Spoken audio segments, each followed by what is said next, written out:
Sheles and Damon Wallace join me today on the Relationship Hub to share their relationship story. Now, all couples will face difficulties along the way within their relationship, with some circumstances being harder than others. But what happens when you're in business together too? Well, today, Sheles and Damon talk openly and honestly about the challenges they have faced together as partners in marriage and in business, and how this has inspired them to go on to help other couples in business too. Now, Sheles and Damon are the founders of Billionaire Thoughts. They've been married for 10 years, they have one daughter, and they are my very first guests from America. Sheles and Damon, welcome to the Relationship Hub. It is great to have you with us today. Michaela, thank you for having us. We are excited to be here as well. Thank you. You and your husband are absolutely lovely. So we're so excited to actually be a part of this and to be, a guest on this amazing show. Thank you so much. And Nick will appreciate the shout out there as well, because he doesn't usually get that. So that's an added bonus. So thank you. So let's set the scene. Tell me how you met and how your relationship developed. Okay, so she's looking at me, so I guess I'm on for that question. We actually met at work. So I had just come back from overseas and ended up working in corporate America for a while. And at that job, there was this beautiful young lady who was there. And she was an engineer, I was in sales, and I knew nothing about the particular industry that I was in. It had a language all of its own. And so I knew nothing. One day I went to her and I said, hey, I just need your help. I need you to go on some appointments with me. And she did. And, we continued to bond and, she knew a lot more stuff than I knew. So I always leaned on her as a crutch. And one day I ended up kind of going into business on a part-time basis. And she said, what are you doing? And so she ended up working with me on that particular business and just continued to get closer and closer over time. And how could you not fall in love with this beautiful face? Well, she's lovely. So ultimately then it kind of developed from a place of working together, working alongside one another, building friendship, I guess, and then that turning into actually working side by side. Absolutely. And Sheles, how do you recall that kind of first meeting? I would agree with him. It's amazing because I remember the first time that I saw him, right? I remember when we first met and we didn't start dating immediately. It was like a long time, we were friends prior to that, but I just really felt like he had a good heart. And the one thing that meant a lot to me that I started noticing about him, and that was proven over time, is his commitment to do what he says he's going to do.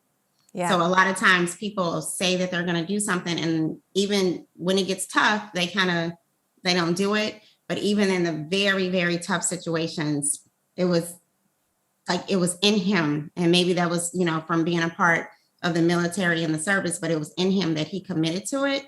Yeah. And he was going to do it.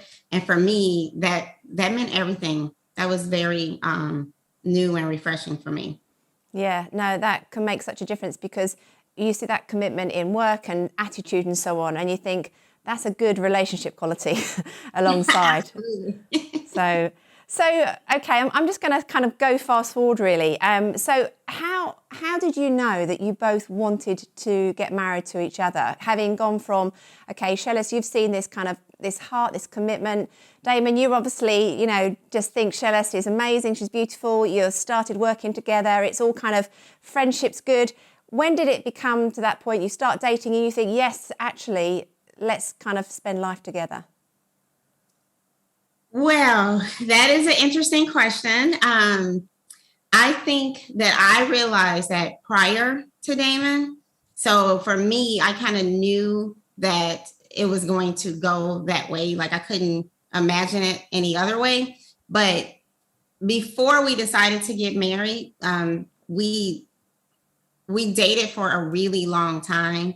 And I think part of it was because we had been in previous relationships. We were married before. So we were trying to be cautious, and we were also trying to make sure that some of the challenges that we had in past relationships And when I say challenge, let's just speak on me internally. Like, I'm only saying like some of the challenges that I had personally. I was trying to make sure that I didn't reintroduce those into another relationship. We all come with, our environment, our beliefs, our values. And I believe that changes over time as you grow, you have more experience. So for me, I think the time that we dated prior to just taking the next step was all about just making sure that we were ready, like just making sure that mentally I was ready to be a better person than I was before.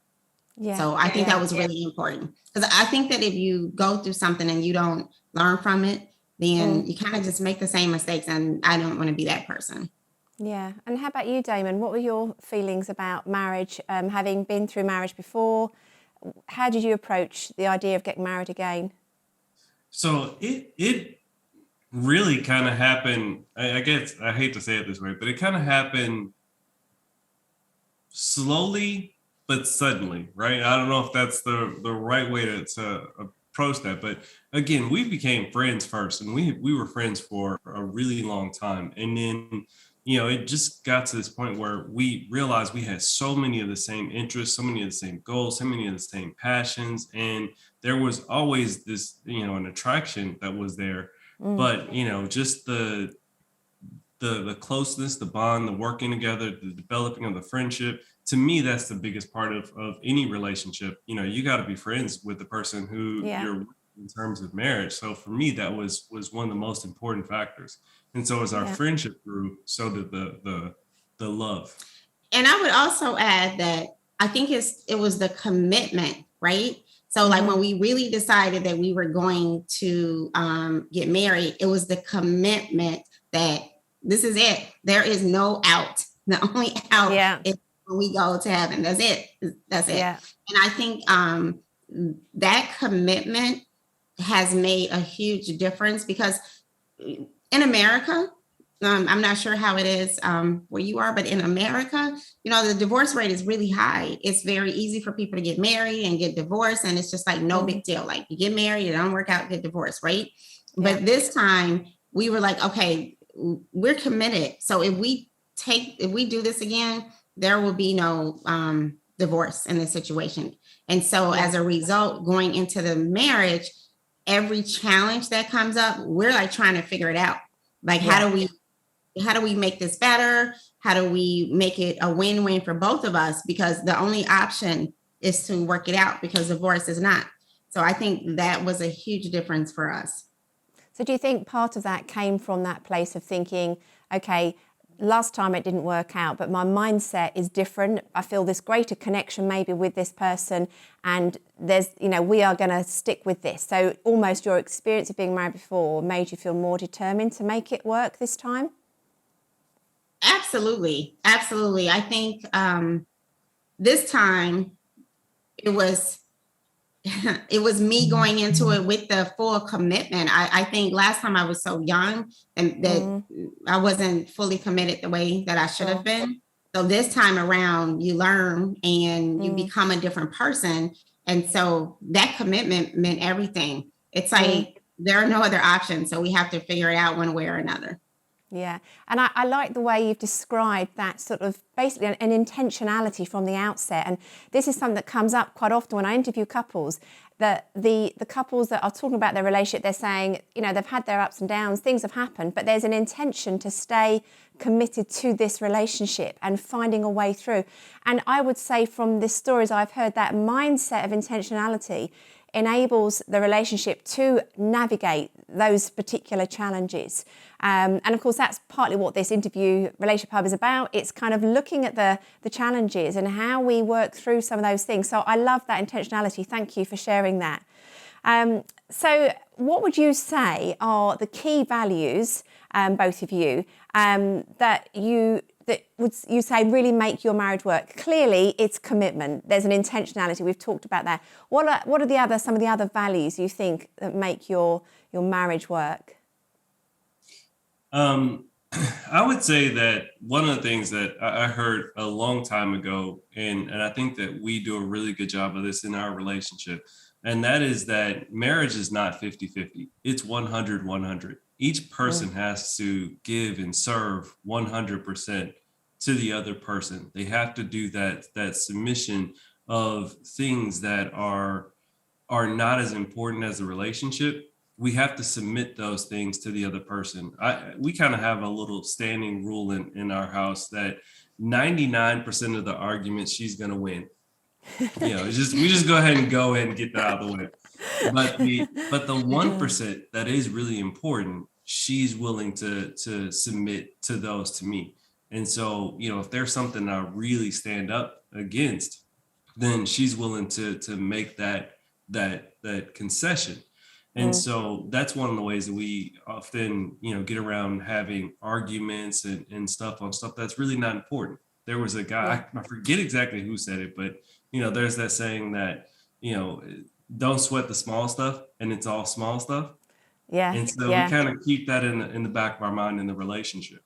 Yeah, absolutely. Yeah. And then I think the other thing is our spirituality, right? So we have grown in our journey, and it's not just about, our relationship, but it's also about our relationship with God, right?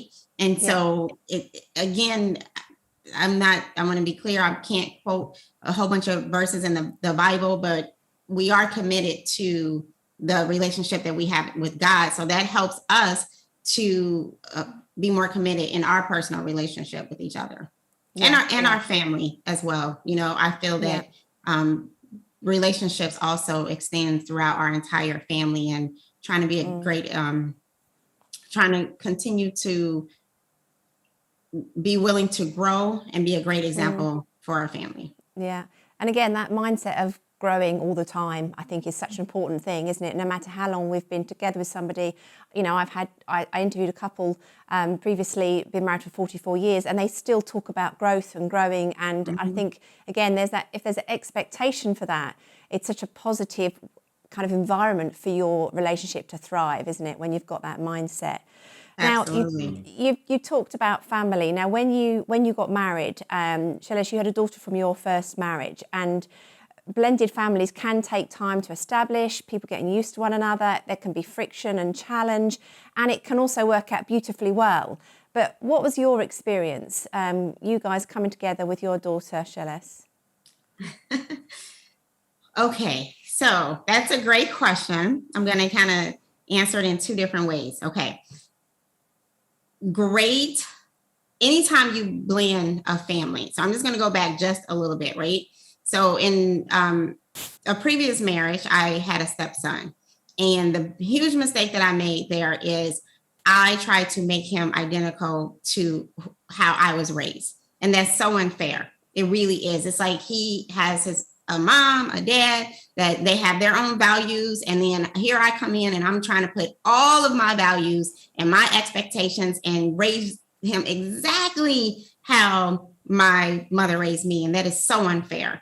And so in this relationship with my daughter, I felt that there was a challenge, mainly because of the age when we got together and when we got married. So anytime you have young children and teenagers, that within itself is a whole challenge, right? Yeah. But I felt like there was, of course, there was tension right between the two.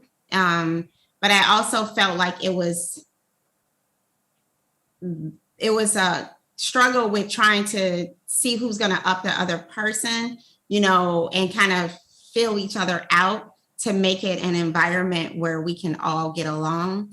So yeah, absolutely challenges in the beginning, but here's what I can say now. That journey was so worth it because my daughter has the knowledge, the love, the education, the experiences that can be shared from my husband, which is amazing. And of course, she has her own relationship with her dad, but I grew up with step parents as well. And it's just when you realize the blessing after you get through the trauma of it, right? Mm-hmm.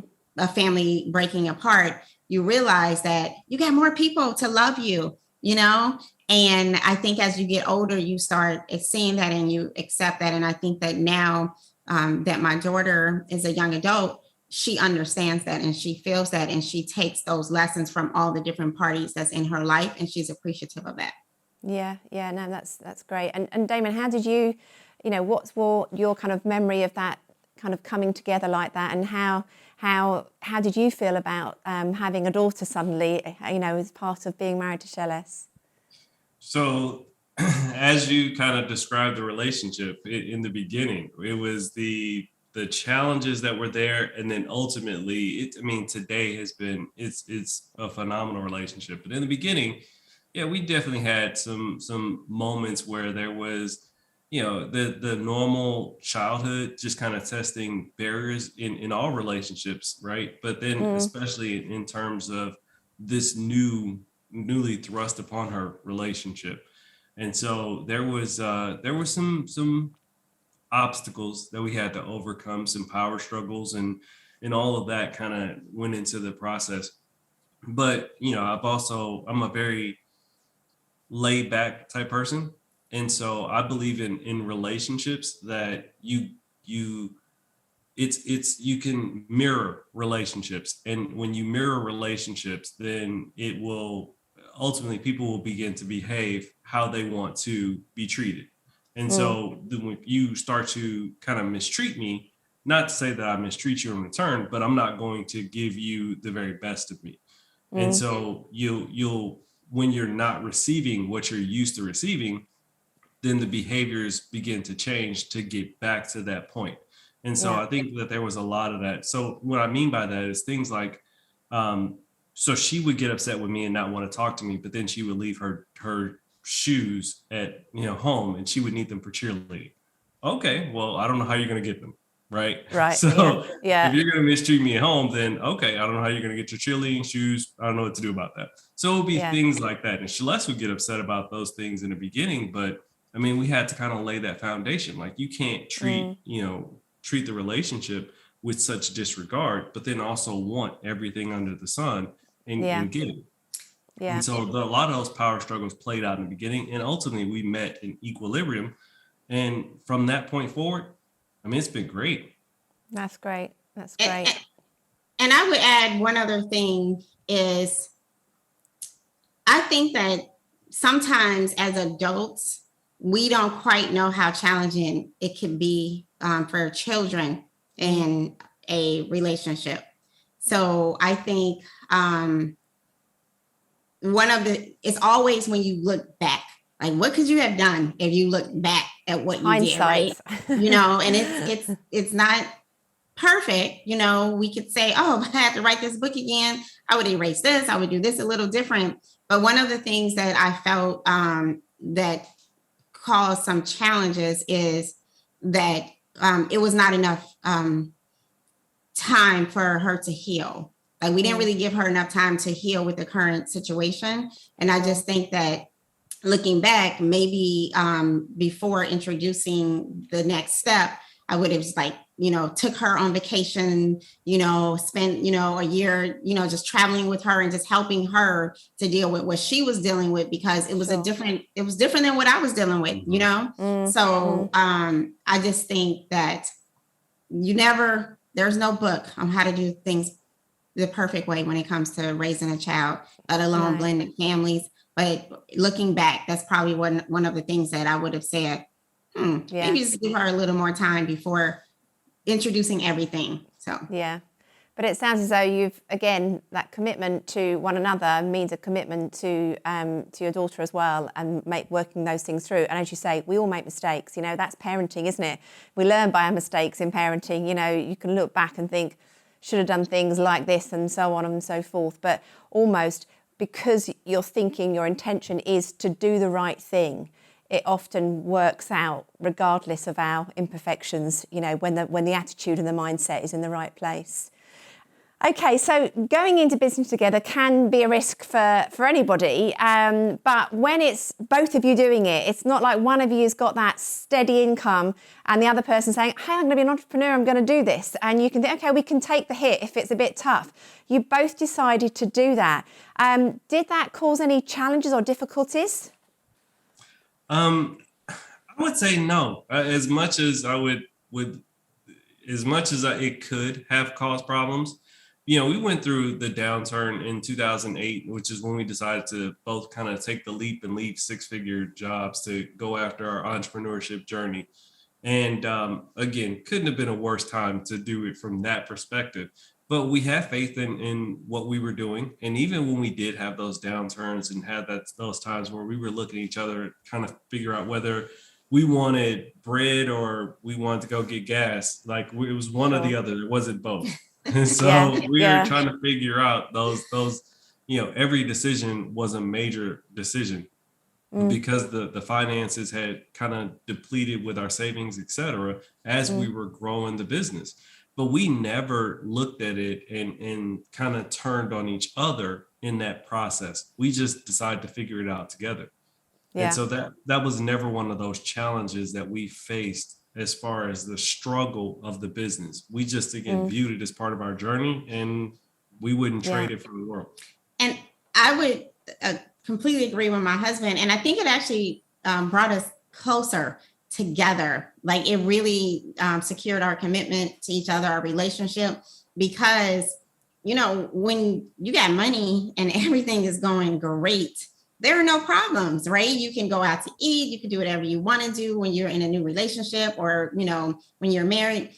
But when you have a situation where you like hit a rock or hit a wall financially, and you still have responsibilities and how you deal with those together, and you're still smiling, you're still laughing, and you're like, okay, what are we going to do next? Because this didn't work. I mean, of course, it was stress internally, you feel the stress, but it never made us question each other.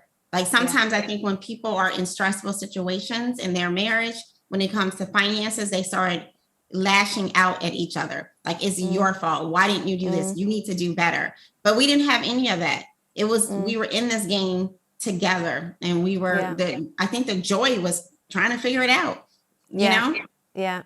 And do you think part of that is the fact that you're both entrepreneurs, so therefore you kind of knew what you were letting yourselves in for from the outset? So if it did get to the point where you're deciding between gas or, a loaf of bread, you kind of think, we can bottom this out. We'll manage this because we're entrepreneurs and, we know the journey we're on. Yes and no. So what's the yes and what's the no? Yes, we were entrepreneurs, so we were committed to that. So we were fine with the ups and downs. I can't even say early in the beginning we were actually committed to that, because we were always like, well, we can always go back to work if this doesn't work out. And we did that twice. Like, we went and got a job. One of us, we went back and worked. By one of us, she means me. But the part that we did not imagine at all was whether we were going to have bread and rice or gas. Like, we didn't imagine that. Nowhere did we think that was going to happen to us in this journey at all. Yeah. But we overcame it. And the message that I got from that was God saying, how can you help others if you have never been through anything yourself? And I remember in business when we were in the direct selling industry, and to come inside of a business, this was prior to us going into our full entrepreneurship journey, but this is in the beginning. And we were like, I don't understand how someone can't afford $500 to be a part of this company to start a business, right? Considering that to start McDonald's is 1.2 million, right? So we're like, $500. But really, for me, that was a lesson, because I wasn't able to relate to enough people. And I had to stop and say, wait a minute, there are actually people out here that are struggling, that are having a hard time. So going through what we went through made it so that we could be more compassionate about others, to understand others more, and to relate in that scenario, because we hadn't been in that situation at least not through our adult life. Yeah, sure. Okay. So obviously running a business together, you're navigating the financial challenges. And obviously, as you said, there would have been stress alongside, but you got through that and it's taught you lots of things. What other things did you adopt as a couple to be able to run a business together? Because I think if you've got two people who are sharing a relationship together at home to then go into the workplace, we're all different. We all do things in different ways. Was there not some clashes where you were thinking, I'm frustrated, he's doing like this, she's doing this? Tell me about that experience, because, there has to be a way to find equilibrium, doesn't it? So we definitely had those clashes. And the irony, it kind of in contrast to the question that you just asked, was our challenges and issues didn't happen when we were trying to figure out how do we make money or how do we get to the point where we're actually making money. It came when we actually started making money. Right. Because then the question became, well, what do you do with this money that you're making? And then the philosophies of growth and what to do with money then became very apparent that there were some differences as to how we saw growing the business. And so that was actually when more of those challenges came to be. And what we ended up having to do was really just get really clear on our roles and how we were going to separate what aspects of the business that we were focused in on. So my wife is really strong in marketing. She could do finance as well, but she's really strong in marketing. Whereas I can understand marketing, but I'm stronger in finance. And so we decided that, I'm going to take on the finance side of the business. You focus on the marketing side of the business. And we just kind of went down the line and divided out the roles of the company. And so now if something falls into her lane, she now is the major decision maker on that particular item. Same thing on the financial side or whatever aspect that I'm dealing with of the business. And that helped us to avoid some of those knockdown, drag out, moments of tension that we had inside the business. And I would say that there was one other thing that we did. So we do coaching, but we also believe that even coaches need coaches. And so we have multiple coaches that we go to for different aspects of our business. And those coaches became like our tribune, right? They became the three people who we went to whenever we disagreed on something. And we would just go to them, present our case, let them make a decision as to what they thought was best. And then we would take out of the 2 out of 3, or if they all agree, we would take whatever advice that they came up with and we would just enact it versus trying to argue between ourselves. We went to some tiebreakers. Sure. Yeah. Absolutely. And the other thing that I would add to that is, and it's important for me to add this because I think as women, this is an area that sometimes we are not as involved in as we should be. But my husband I handle marketing, he handles finance in the business, but we still come together on a regular basis to talk about, what are we doing in marketing? What are we doing in finance? Like, we're still aware of what's happening on each other's side, especially the finance, because you never want to be in a situation where you as the partner, you are completely clueless and you don't know anything. And then if something happens to the person that's handling, the finance, then your struggle is, even tougher trying to bring all of that together. So we still have regular meetings to make sure that we're up to speed and everyone's opinion is being considered in that process. Yeah, and I guess that's all part of the bigger picture of communication, isn't it? And keeping open and transparent about things as well. So do you think the process of defining roles within the business changed how you did things together as a married couple? I don't think so. I'm just going to give my opinion and you give yours. I think on the marriage side, we had defined roles in the marriage as well. Like we went into the marriage with defined roles, and some of the roles may appear to be, old fashioned for, today's world, but for us, it worked and it makes for, a very peaceful, and joyous marriage. So I don't think the business roles affected the personal as much. What do you think? I would 100% agree with that. Like Sheles gets absolutely upset with me if she has to go get gas for the car. Like that's just not a thing for her. And so like there were already things that we just normally, like we never Yeah. discussed it, and we just kind of we already had certain thought processes as to who would do what in a relationship. It never even required a discussion. And so we Yeah. just kind of fell into those roles naturally. Yeah, yeah. And I think as well that within couples and who does what, and as you say, Sheles, maybe people might sort of think differently about what men or women should be doing. But ultimately, my experience, and certainly from other people I've spoken to, there's almost this sense of, well, actually, if we're communicating with each other and we're both happy with what we're doing and we're sharing out, even it does mean you're doing slightly more traditional things, it doesn't matter. It's about that communication, that openness to decide. It's when somebody feels lumped with something, left to do something they don't want to do, and then they don't talk about it. That's when problems can start to arise, can't they? So I think even the fact that you're comfortable with what you're doing, and that's a key part of it. Absolutely. Now, Sheles, I know that I have read, I think, somewhere on your website or on your Facebook page, and you've said that your marriage builds your business. And I was really interested in that phrase. And I thought, actually, I'll ask you, what do you mean by this? And how does your marriage actually build your professional business? What does that mean? We talk about business all the time, right? And that's not always good, but for us, we just really, really love what we do. So when we say be careful not to take your work home, I think sometimes that really relates to if you're not really happy about what you do and it feels like work. What we do doesn't feel like work, right?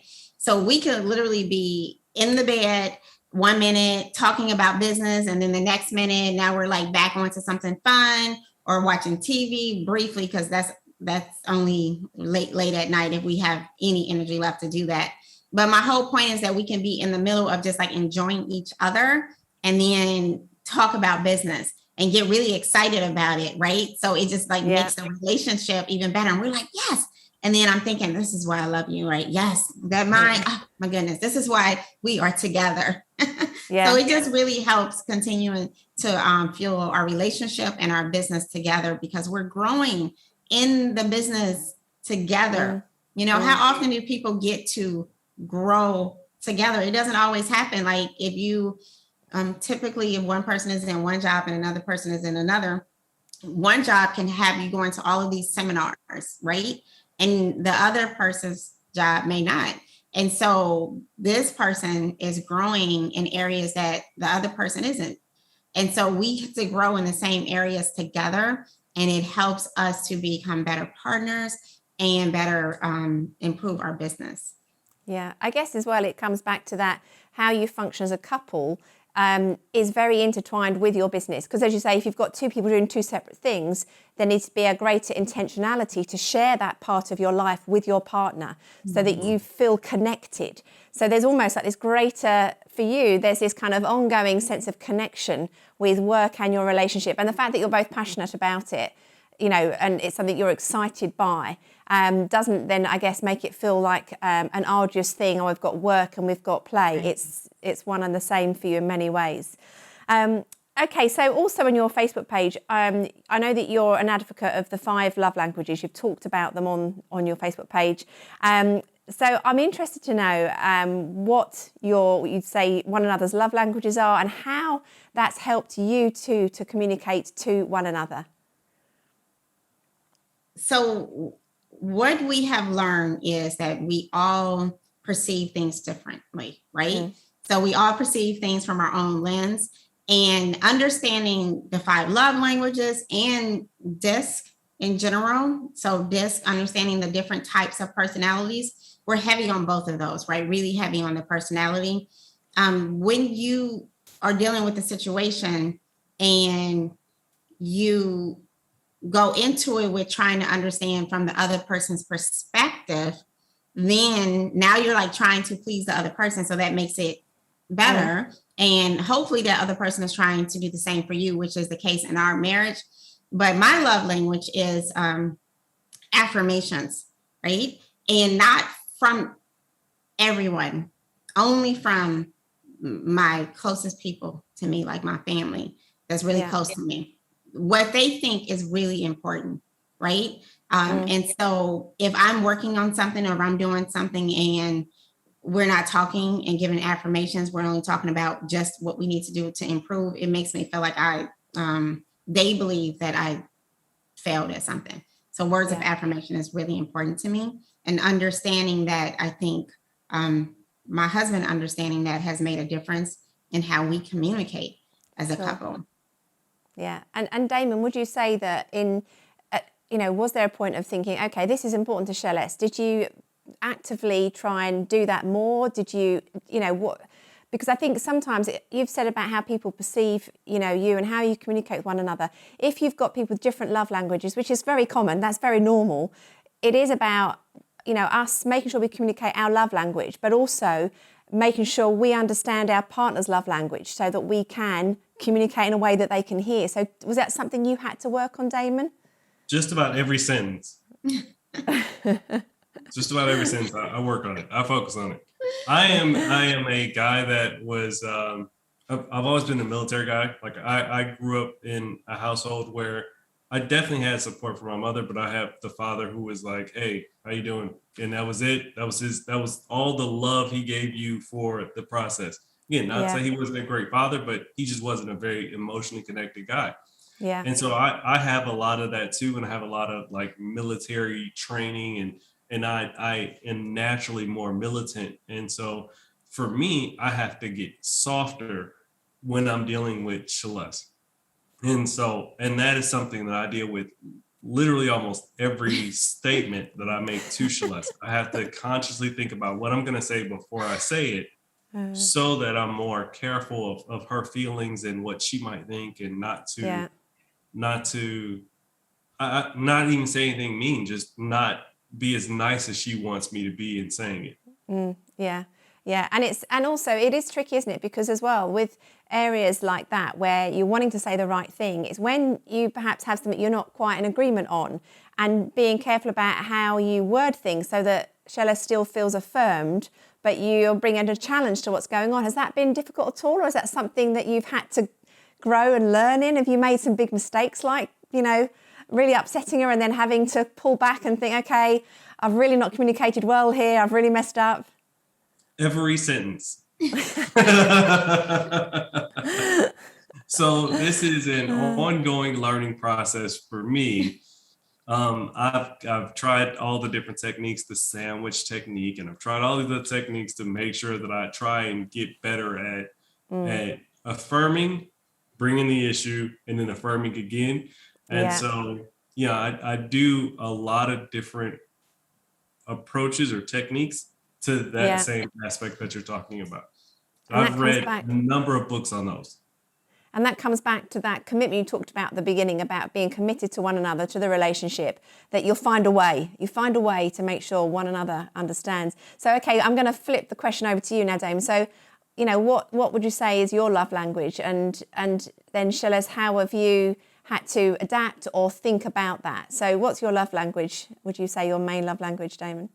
I would say acts of service. That would be the one that I would probably go with for what makes me feel great in a relationship. Yeah. And Sheles, obviously you're an affirmation person. So did you have to switch from actually it's fine to say some good things to him, but actually it's about doing particular things for Damon that really makes a difference? Did you go through that process?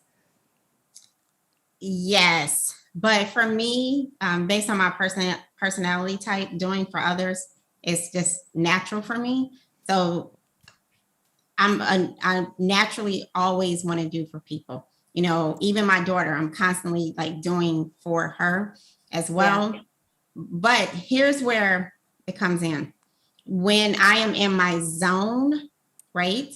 So when I'm in my zone from a business perspective, nothing else really matters. I'm just focused on what is in my zone. And I can be very short with people when I'm in my zone. My husband, very short with him, really no attention whatsoever. Do it yourself. Like the stuff that I would normally do for him, I'm like, are you gonna come make your coffee? when normally like maybe I would make the coffee as an example for him. Yeah. So I just have to remember that when I'm in my zone to either say I'm in my zone and let him know, or just remember that it's okay to still be able to do for other people, even if you're in that zone. It's sometimes when I'm in that moment, I just cut off everything that I would normally do for him. Fix your own plate. Do this by yourself. You can do that. And then sometimes I start having an attitude for the stuff that I normally would do because I'm like, why are you not doing it? And I'm like, hey, wait a minute. You started this with doing this. So just because you are busy and you don't feel like doing it right now, it's unfair to get mad at him because he's not doing something that you want him to do at the moment that you've been doing forever. So I have to remember that. That happens often. Yeah. And that's this kind of sense of being aware of one another in your relationship, but being aware of yourself as well, and making sure that you almost kind of spell it out to your partner and say, I'm not able to do that right now. That's not where my head is. And, just give me some time. And I think actually that's a big part of communication. It's communicating when we're finding things harder and we can't necessarily respond as we would normally do. And then once people understand that, then it kind of takes away the tension, doesn't it? It diffuses kind of what could be potentially tricky situations. So, okay, you guys, you've obviously loved what you do together. You love your business. So when did you think, okay, we want to do something to help couples in business? And what was it that made you think, yeah, this is something that's needed? There's not enough of this happening right now. Okay, I'll take that question. So in our firm, we do business coaching now, right? So Billionaire Thoughts, an action coach partner. We have coaching clients from all types of businesses, right? But what we saw is that we also started getting coaching clients that were couples in business. And the foundation is the same as far as helping them build their business, right? So whether I'm talking to a couple in business or someone that's not, talking to them about marketing and the strategies are the same, However, there was a whole different dynamic for the couples in business.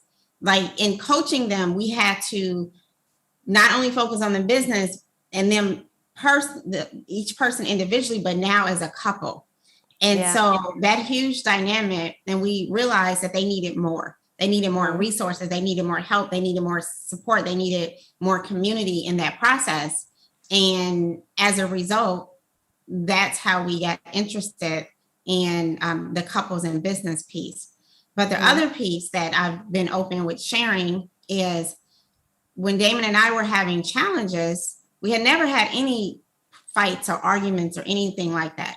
But at some point, we just stopped disagreeing about how to get to a certain place in building our business. We never had any disagreements with where we were going or disagreements with how we were going to get there. And I was like, what is going on? Like, it was tense. I just couldn't understand it. And again, we weren't arguing. You could just feel the tension. Yeah. And what I realized, and the message that I got, that I received from God is we needed to go through that so that God can help us understand that we were supposed to help more couples in business. And that's how we started this. Yeah. And what would you say, perhaps, both of you, just to think of an answer to this, what would you say are the key relationship qualities that you see in your relationship that you've been able to pass on to couples working together? I would say one of the things is defining the roles. Yeah. Finding out what each person is really good at and having that person lead. Also, the way that people communicate, understanding the different personalities.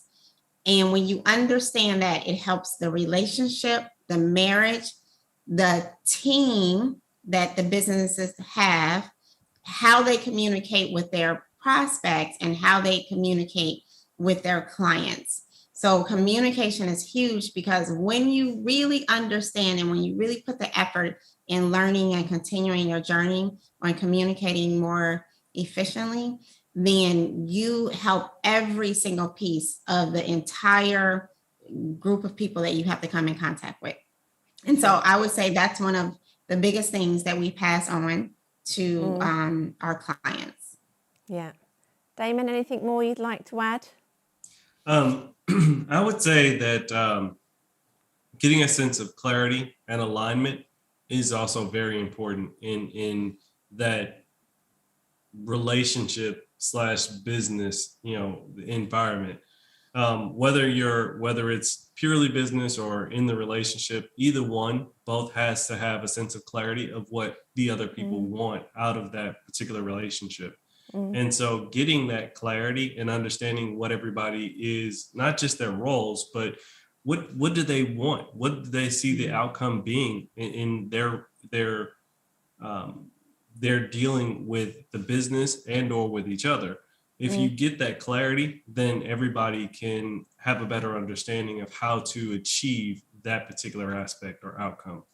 Yeah. And it comes back to, again, this idea of being intentional, doesn't it, in your relationship and talking about things, making things clear so there's not ambiguity and so on and so forth. Okay, that's great. Thank you very much. And just there's just one last question, of course, is if people are interested in getting some coaching from you as couples in business, what do they need to do? What's your website? If you want to just tell us your website, and then people can connect with you. Absolutely. So we can be reached at billionairethoughts.com. So Billionaire Thoughts, so if you're thinking thoughts with an S.com. And they can go online and we just have a really quick form they can fill out and someone will follow up with them immediately. They can also call us directly. And that number to call us directly is, when you get to a certain age, you have to have your glasses on at all times, just so you know. It's 832-371-6642. Brilliant. Okay, that's great. Guys, thank you so much for talking so openly, honestly about your relationship, for kind of sharing your experiences as people in business, but as a couple, and the difference it's made to kind of work together and to hear the passion that you have for your work, but for one another as well. So I'm really grateful that you've been my guest on the Relationship Hub. Well, thank you for having us. We really appreciate being here, and you have made us feel really comfortable in talking with you. So again, thank you for allowing us to speak with you and to your audience. Thank you. Thank you so much. And thank you very much for listening and watching today. Please do like this episode, this show. Please do subscribe to the channel, and please let other people know about the Relationship Hub.